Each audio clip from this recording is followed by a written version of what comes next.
What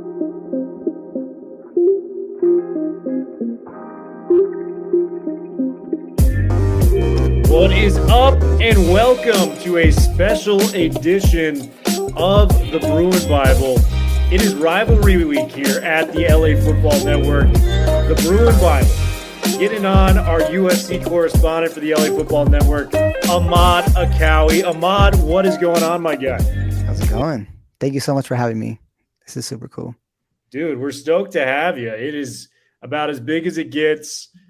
Chip Kelly's job could be on the line this weekend after struggling in the first half against Colorado, a team that ranked 128 out of 130 FBS teams in total offense. They managed to come back and win that game in impressive fashion. Shout out to our dude Kyle Phillips, 82-yard punt return, big touchdown catch, Dorian Thompson-Robinson making big plays. But we are moving on to the big game of the week already. It is USC UCLA, and it has been a tough year for USC fans, Ahmad. I think that is an understatement to say the least. Kind of give me your assessment on what has gone wrong in South Central this year for the Trojans. Well, the thing is, it's a lot. I feel like it's a lot of different things. It's the fact of, not really having a solid coach, and then 2 games in, firing him, and then going with someone who I don't know if I feel as comfortable saying not as much head coaching experience, but someone who's kind of an odd pick to be the head coach in Dante Williams. He's been doing a good job. He's done the job for someone who is in the interim position, getting all these guys to play under him. And, since day one, essentially they've accepted the mantra of winning every day, being 1-0 every day. That's that's been his thing since he started, where, his mentality is winning every day and being 1-0 every day. So the fact that he has been able to, get everyone and, do that. I mean, they're 2 and now they're 4-4 under him, 4-3. Yeah.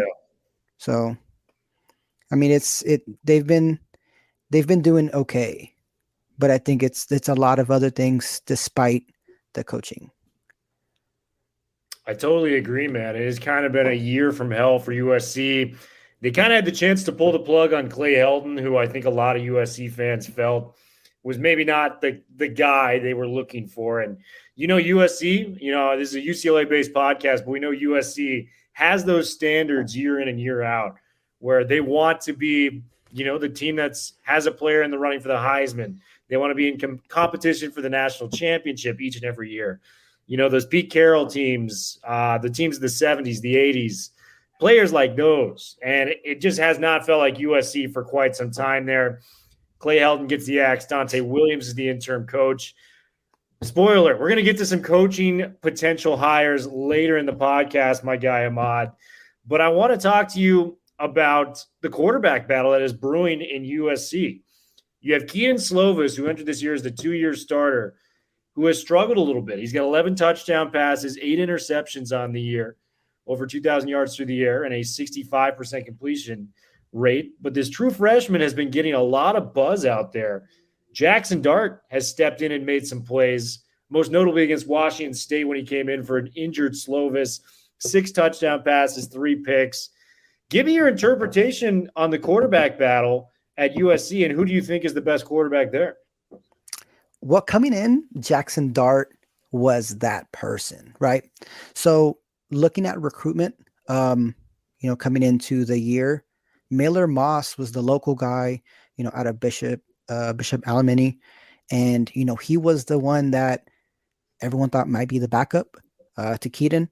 And then Jackson Dart comes out of Utah, and he had an amazing senior year. I don't have the total touchdowns he threw. I believe it's like 60, but he set a record. And now another USC commit, the quarterback there in the same school, is going to set another record. So that's an interesting one too. But Coming in, you kind of saw how Keaton played in the last 2 years. You have, two young guns in Moss and in Dart coming in and trying to compete for that backup spot. Dart ended up getting it. And as the year progressed, you saw Dart and Keaton kind of play side by side. Keaton got injured. Dart came in and he just played really well.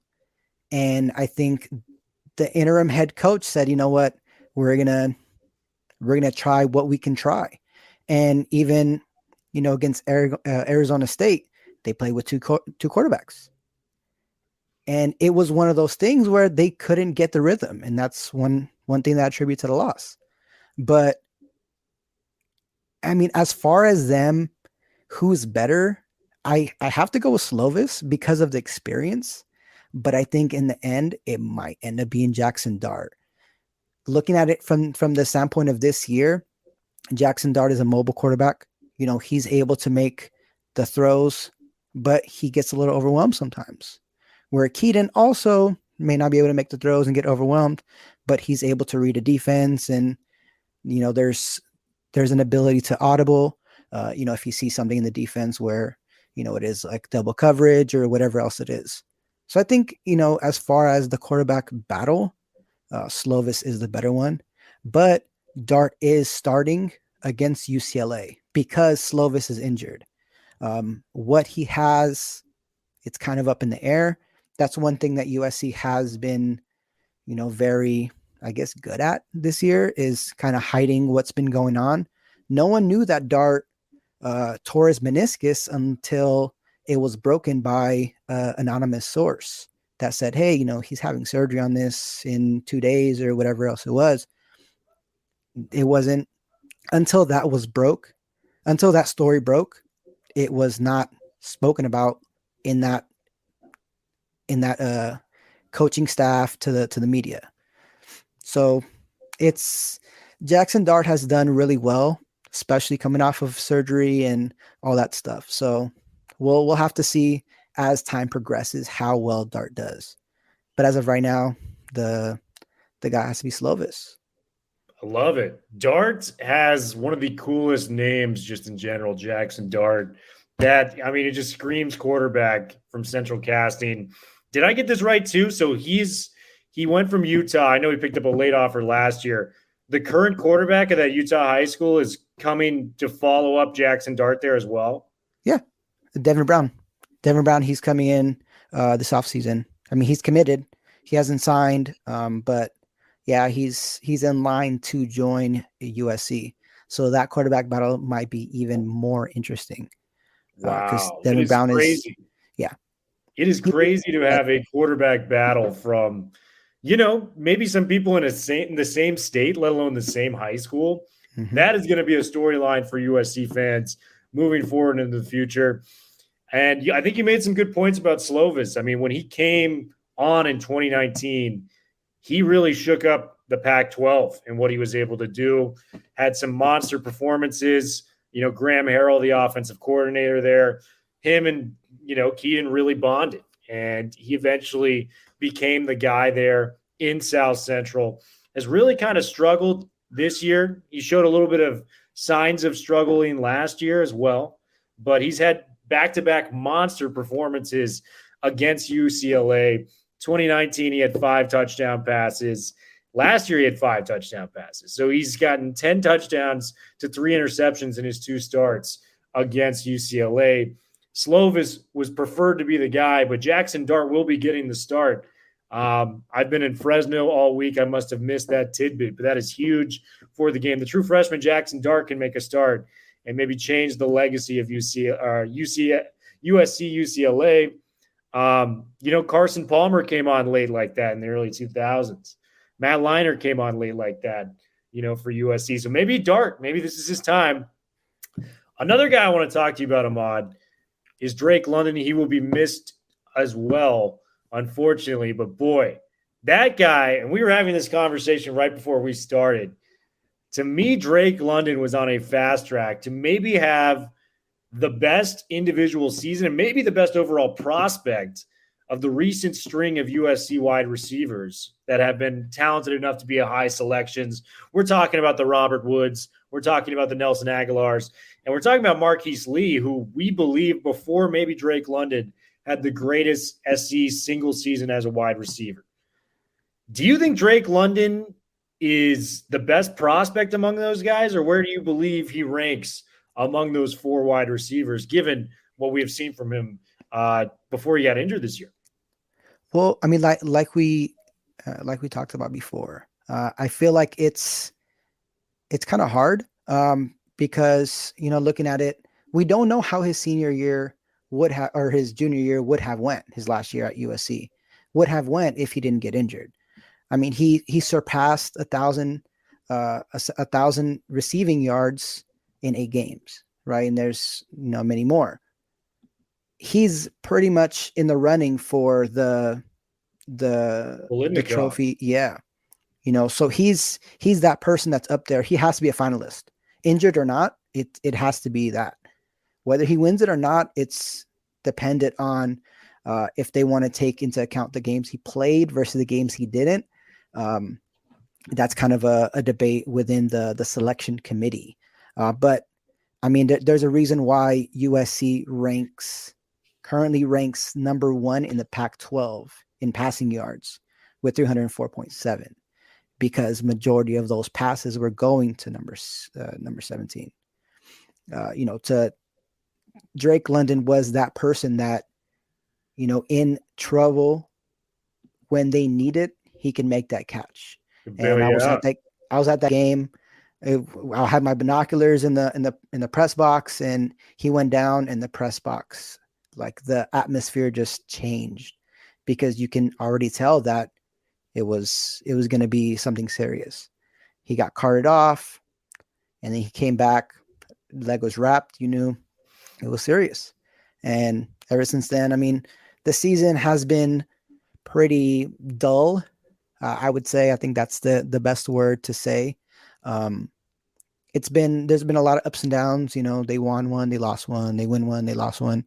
You know, they won their first game at home, a few games ago, right, or against Arizona, and then they had lost 2 or 3 straight at home. So it was one of those things of, you know, winning and losing and not being able to necessarily like find their rhythm and all that. Yeah, man. And Drake London, I was on a record pacing tear. Get this, 8 games of work, 88 catches, 1,084 yards, and 7 touchdowns.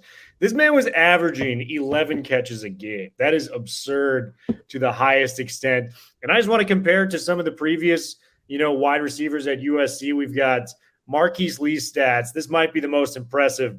He had 118 catches, 1,700 yards. I don't think Drake London was going to catch that. And 14 touchdowns in his year of all years, which was 2012.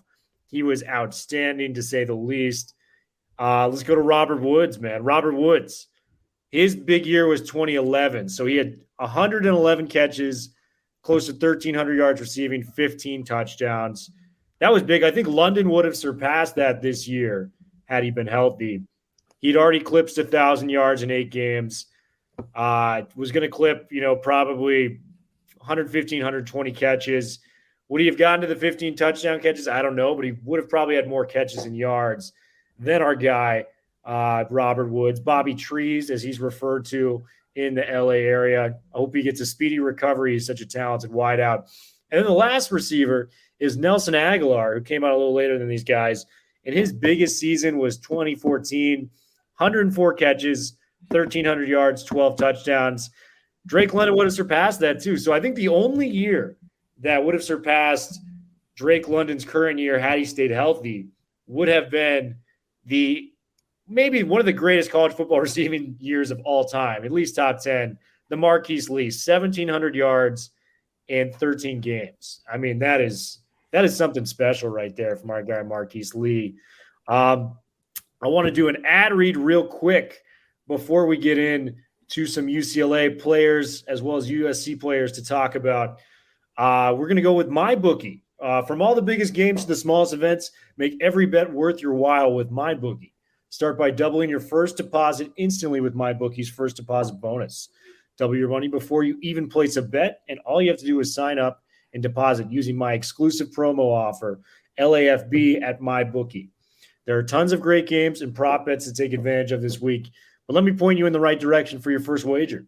This Sunday, two powerhouse offenses meet when the Kansas City Chiefs take on the Dallas Cowboys. Them boys have been on a tear this season while the Chiefs continue to struggle to take on the Cowboys to cover the spread so you can walk away with the bread at MyBookie. Don't wait any longer. Head to MyBookie today to redeem your double deposit bonus so you can get in the game and start winning big today. That's promo code LAFB to receive double your first deposit instantly in your account. No hassle, no wait. Bet anything, anytime, anywhere with MyBookie. Ahmad, who are you taking in that Cowboys-Chiefs game, man? I'm taking the Cowboys. He's right with the Cowboys. All right. Yeah, I think the Chiefs are a solid team, but I think the Cowboys are kind of on the rise right now. The Chiefs, they have some work to do. They look nice, man. That's going to be a fun game. Mahomes looked like he could have been back last week, but he has been struggling as of late. That's a game I'm going to get my popcorn from and, just enjoy a nice Sunday night football game there. Players to watch. We know Drake London is out. We know Jackson Dart is starting. I'm a UCLA fan. I want to know who we should be worried about on offense and defense for you guys. Just give me one player on both sides of the ball that UCLA fans should be aware of coming into this game. I think on offense, definitely if the run can be established, I think Keontae Ingram is going to be it's a big name. He's been running really solid lately. They were doing the two-headed monster for a little while with him and with Vavai Malapai, and then a little bit of Darwin Barlow. But now he's been getting a lot of the touches, and I think if they can establish the run against a defense that is pretty good against the run, I think Keontae Ingram can be that person. On defense, it's hard to name one, but I think the biggest name, the biggest person to block on that defensive line has to be Drake Jackson. He is the self-proclaimed quarterback killer, Mr. 99. He is really solid. I think it might be a stretch to compare him to Aaron Donald, but I think he brings on that kind of attention.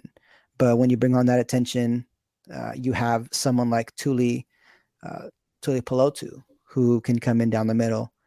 But I think Drake Jackson is going to be a game changer if he can get going, and get to that quarterback.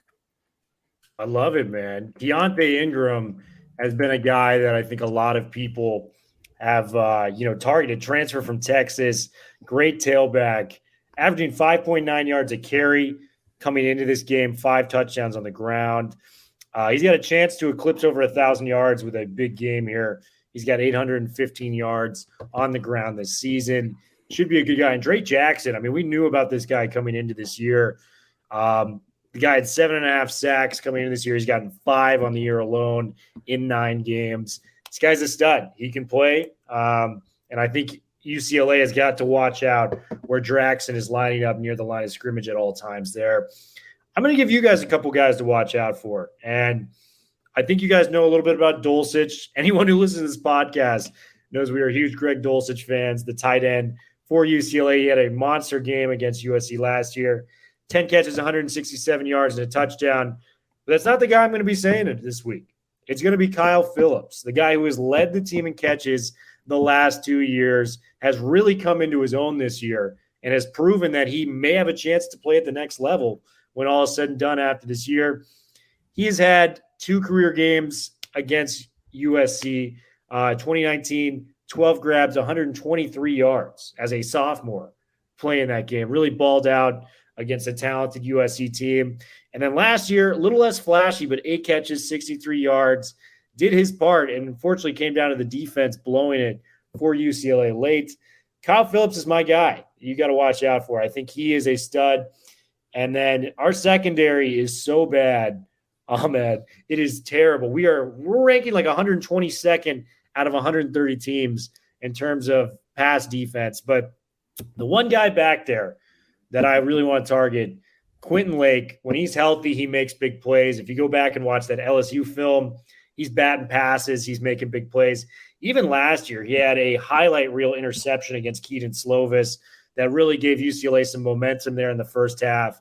Quentin Lake is an NFL prospect. I don't know if he's going to get drafted day 2 or day 3, but he will be on a training camp roster. The guy can play. Watch out for Quentin Lake. Those are my 2 guys for you. And now I want to discuss, my guy, what is your prediction, the final score for USC UCLA? Looking at how USC has played at home and seeing that, USC is not it's not a sure thing at home. I think it's going to be a battle. I think USC is not going to pull it through. I think, as far as I know, the spread is still 3 points. Yeah, it's going to be at least a touchdown. I think UCLA is going to win by a touchdown, even though that kind of hurts a little bit to say. But this USC team is not it's not it. The secondary is solid. Having a great nickelback in Greg Johnson, having two solid safeties in Palamau, and once in a while in Kalen Bullock. That's my man. Pasadena kid, man. I love that kid. And having having 2 solid corners in Chris Steele and in Isaac Taylor Stewart, they've kind of been lacking, and that's those safeties have been lacking a little bit, and I've had to cover a lot of ground. So I think it's going to be hard for USC to keep those UCLA wide receivers and Dulcich. Oh man, he might have a career day. I don't know. We're gonna have to find out. Guy's a stud, man. He had a huge game against you guys last year. Dulcich, Kyle Phillips, those guys are more than capable for doing big things. I'm going to have to agree with you. I think I see a lot of potential in Dart to become the face of the USC program for the next few years. I just don't know if it'll be happening in the next few games. I'm taking UCLA over USC 45-31. I think Dorian Thompson-Robinson gets a big-time victory over USC. It will be his first in 3 tries. We got a solid run game with Charbonnet, Britton Brown back there. We can open up the passing attack. I think things will go at least smoothly offensively. I think UCLA gets it done. They get to 7 wins and squarely position themselves to maybe get to the 8-win threshold before bowl season in their final game against Cal. Now here's the fun part for us, because everyone and their mother wants to know, where's USC going to go with the head coaching hire? And I know, Ahmad, you have your opinions on who USC should hire, who they should not. I'm going to give you some names. You may know some of these names. You may not know some of them. I'd be happy to inform you if you do not know some of the other names. But give me, on a scale of 1 to 10, how excited you would be as a USC fan if this guy was the next hire for USC football. Okay. Does that sound like a fun game? That's a fun game. I like that. Let's do it, Ahmad. The first guy I got for you, and personally for me, I think this guy is the closest thing you would get to an Urban Meyer, because he's a former Urban Meyer assistant, has changed the culture at Cincinnati, has a 51-21 career record. That's a 70.8 win percentage. That's Luke Fickell. And he's had Cincinnati in the top 10 the last 2 years. Cincinnati, a non-Power 5 school. He's close with the AD. Bone. Is it Bond or Bone? Bond, because Bond came from Cincinnati. He's the guy who hired Fickell there. So this could be a big deal if he comes to SC, has the previous relationship with Bond. If I was a betting man, I think this guy might be the most likely to come to USC. Give me your thoughts on Luke Fickell. 1 out of 10. How excited would you be? How excited I would be? 10. 10. Let's go. I feel like that's probably the best option if he leaves Cincinnati. If. Now, from this article that I'm reading here, he said to the LA Times, I keep telling him that Cincinnati's not a destination, that you got to move on from there. I spent. Oh no, that's a former Buckeye head coach. Whoops. Actually, Good, yeah, wrong quote. Didn't read it all the way through. I think Fickle is that guy. Vegas has him at a plus 450. I think he's probably the closest to that long-term coach that everyone is looking for.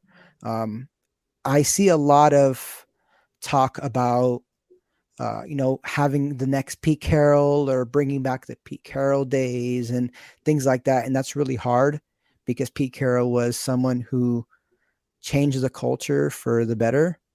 And since him, there hasn't been anyone at that level. You bring in, coach, you have first you have Stark.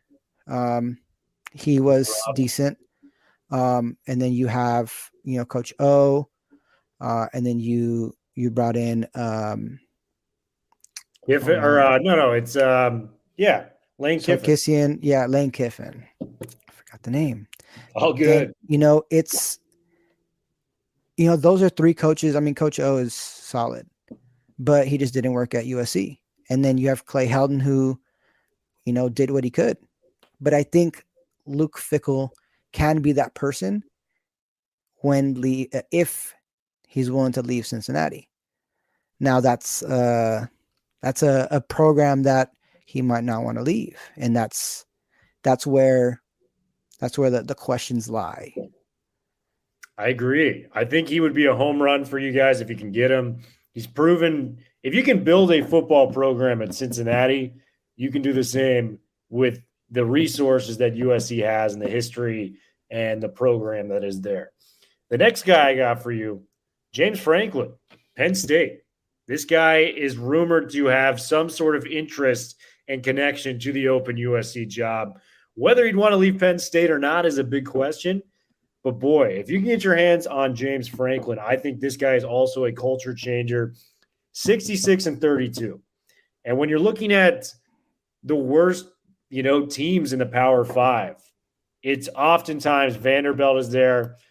University of Arizona is probably that for the last few years, but Vanderbilt's there. This man, before he went to Penn State, had back-to-back 9-win seasons at Vanderbilt.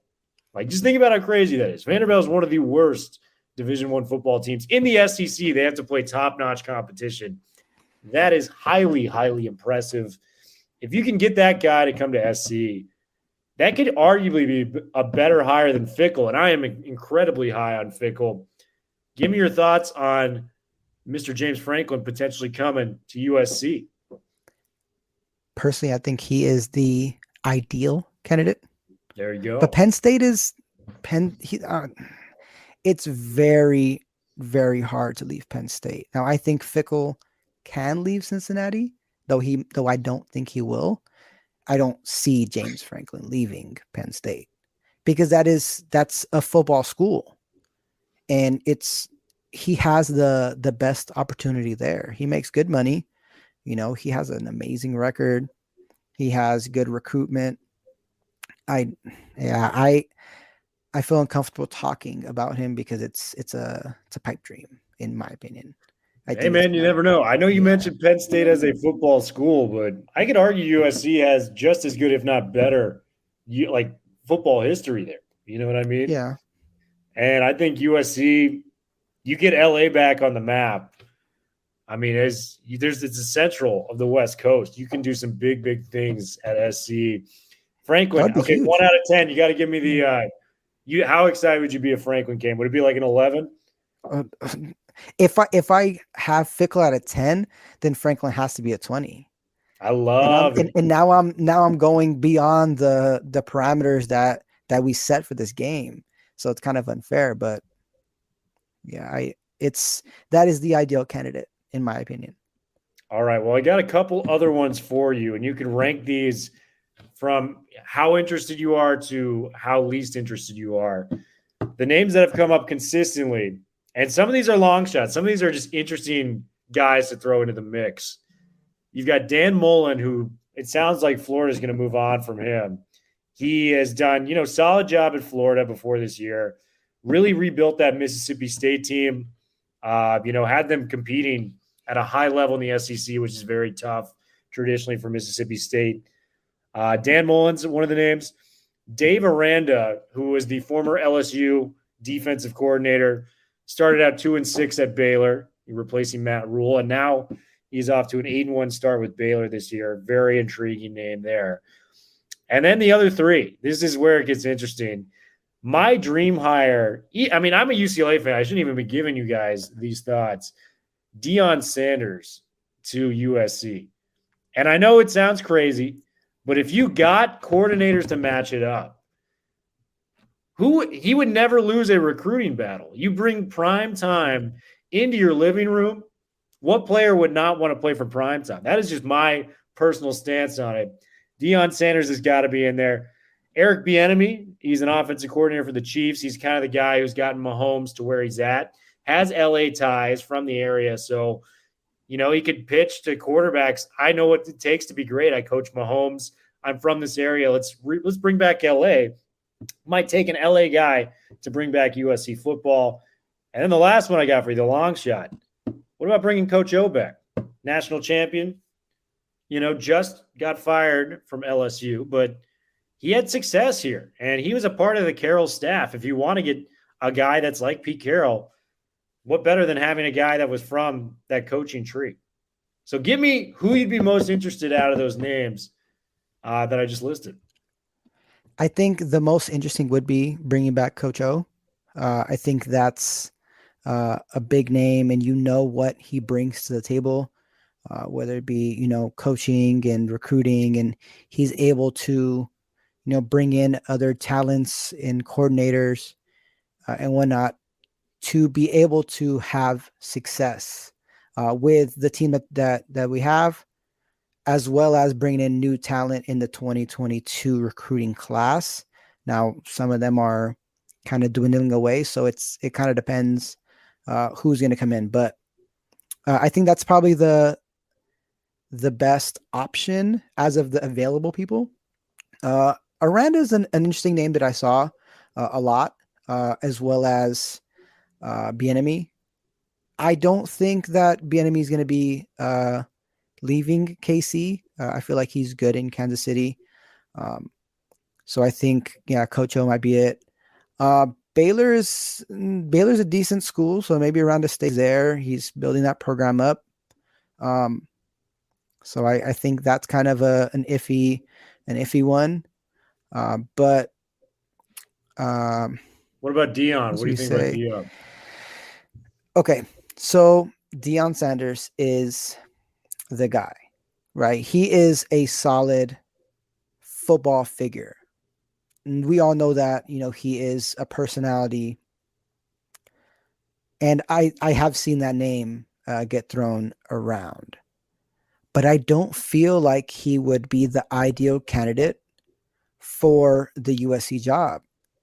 Now, I say that because USC fans are very critical of everything when it comes to, their coaching, when it comes to their players and all that, where I think he's the LA figure, he has the personality for LA, but I don't see him fitting as well. I think him being at a small school is good, and then he can build up to a bigger school.